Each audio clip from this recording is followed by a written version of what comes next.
representing our product like flower that use cotton and lamp for brighten and safe environment. Very problematic. Spoke about problem. Let's move on to our problem statement. So firstly, we see that there's a lot of plastic bottles that has been disposed each day. So secondly, we notice that the society have a lack of awareness about PR, which is recycle, reuse and reduce. And lastly, we notice that the school compound has a dark environment and make the student feel not safe and scared.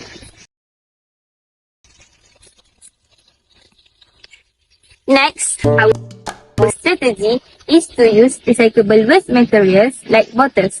We also want to raise the awareness of the school community to support the 3R campaign, which are reduce, reuse and recycle.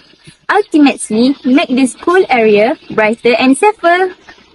This is our product design.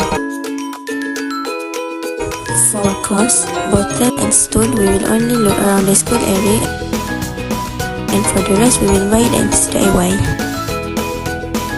Don't forget to like And share this video. Bye.